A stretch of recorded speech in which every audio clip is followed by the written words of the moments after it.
Let failure be your friend. There are going to be times, of course, where you're going to win a lot. A lot of things are going to go your way. And it's wonderful to bask in that adulation and to feel proud of your successes. But there are also going to be times, the satisfaction that those moments bring, nothing can compare to that. Those victories will feed you for years to come and help you stay committed when your tank is sometimes empty. Winning is great. It's fantastic. I love it. I love being number one. I love winning. But it's the times when things go wrong, when you fall or fail, that you're actually going to learn the most about yourself. You know, all those years on the Oprah show, 25 years, we were the #1 show for 25 years. And that's because I lived with the intention to serve the audience. The audience came first every show. I would sit with the producers and say, well, I can't do that because I can't find the truth of myself in that show. I have to have a thread of truth to be able to hold on to. So I knew so well the audience. I felt like I was the audience. The audience was me. And I felt so connected. And then I ended that and started a new network. And I flailed for a while. And I was really upset with myself. But I will tell you that when I was able to shift the paradigm to start to looking at, wow, what I have instead of what I don't have, what I have instead of what I thought I'd lost, I was able to begin to turn things around. But it's those moments of uncertainty. It's the moments where, you know, all of my mistakes show up on the evening news. You can make a mistake. I can tell if I've done something wrong. It's on the CNN crawl. I can read about it. But learning from the moments where things weren't going so great, being able to get still, to connect with that which I know is God, the force, the power greater than myself, and to come back and realize that in order to move forward, you move forward by taking the next right step. You don't have to know everything to do. You don't have to know all the steps to make. Just what is the next right move. It's true, you can't personally stop anybody from walking into a school with an assault rifle, nor can you single-handedly ensure that the rights that your mothers and your grandmothers fought so hard for will be preserved for the daughters that you may someday have. And it'll take more than you alone to pull 40 million Americans out of poverty, but who will you be if you don't care enough to try? And what mountains could we move, I think? What gridlock could we eradicate if we were to join forces and work together in service of something greater than ourselves? You know, my deepest satisfaction and my biggest rewards have come from exactly that. Pick a problem. Any problem, and do something about it, because to somebody who's hurting, something is everything. As you're trying to figure out, what do I do? How should I do it? First of all, I will say this, that when you don't know what to do, my girls have heard this over 100 times. When you don't know what to do, you do nothing. You get still until you do know. Because when you have to ask everybody else, should I do this, should I? And that's whether it's buying a pair of shoes or going with a guy, buying a house, taking a job, should I?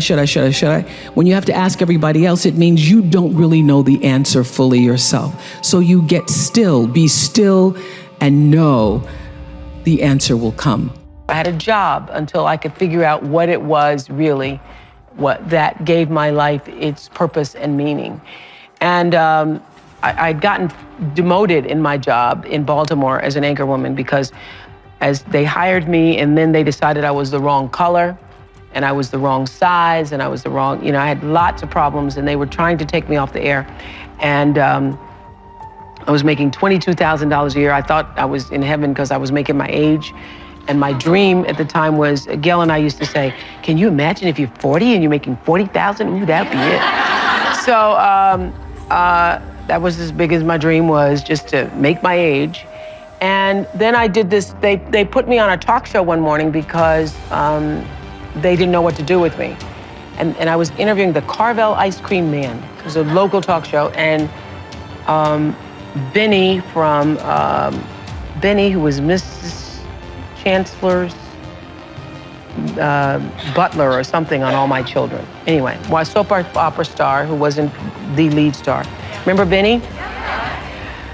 Benny and the Carvel Ice Cream Man. That's how I cut my teeth. And I finished that show. So it's not about the stars themselves or whoever the guests were, but I felt like this is what I'm supposed to do.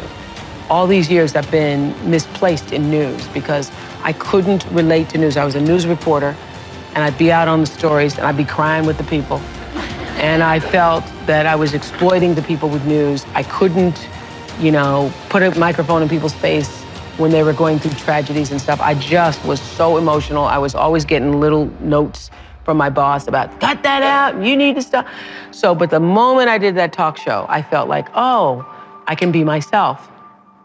And that was August 14th, 1978. And that was the beginning of fulfilling the calling.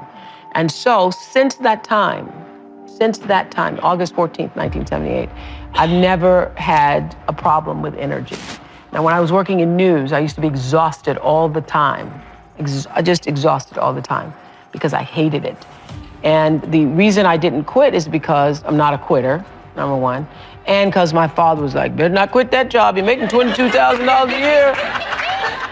Who's gonna pay a black woman $22,000 a year? You're never gonna make that kind of money again. You better save half of it. So I was reluctant to quit and think about doing something else because I thought, okay, everybody wants to be an anchor woman. At the time, that was like supposedly a big deal, being an anchor woman. So I thought, okay, I'll just stay with this until I can figure out what is the best thing to do. And interestingly enough, I was applying for what I wanted to do. I felt like I needed to be able to talk. And at the time, the only thing that was available was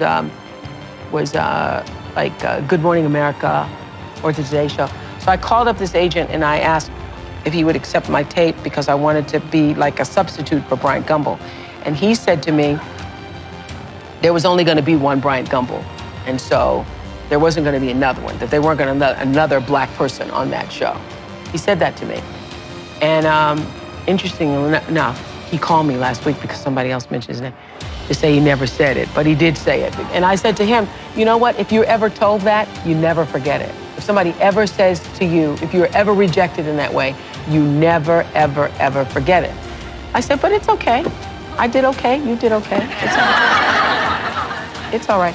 But the answer to your question is, if you can find what is your passion, if you find what you love, you never get tired. Or if you do get tired, you're fueled by the energy of your work. So I know that I'm doing exactly what I'm supposed to be doing at this time. I also know that what this show can do in terms of being a voice in changing the world, it's just the beginning of what this show can do. It's fun to do things like this, and it's necessary to do things like this in order to be able to do the bigger, grander things, to change what happens to the face of children in Africa, for example, what happens to education with kids in this country. So I believe that that what has happened to me is really the beginning of the greater passion to come. But if you find out what you're supposed to do, and you know what you're supposed to do by how it feels. You know, people wait on the voice of God to be the Moses in the burning bush. I think that was only Bible talk, because he doesn't come to burning bushes for people. He comes through your heart. He speaks through your heart, through your feelings. And so you know if you're doing the right thing, if it feels like it's right to you. And when you hit the thing that feels right, when you know it's the right thing, you know it's right because it gives you your juice, and you know it's right because you would do it for nothing. You would do it for nothing and find a way to be able just to do it in order to be able to continue. That's how you know you're doing what you're supposed to be doing. Empowerment is authority. It is a signed permission slip to actually seize the day. It's the process of getting stronger and more confident and more engaged. And to be empowered is to move through the world without any kind of fear or any kind of apology. And with these gifts comes an even deeper privilege, I believe, and that is the ability to take charge of your own life, to own yourself, and claim your rights. And here's what I know for sure.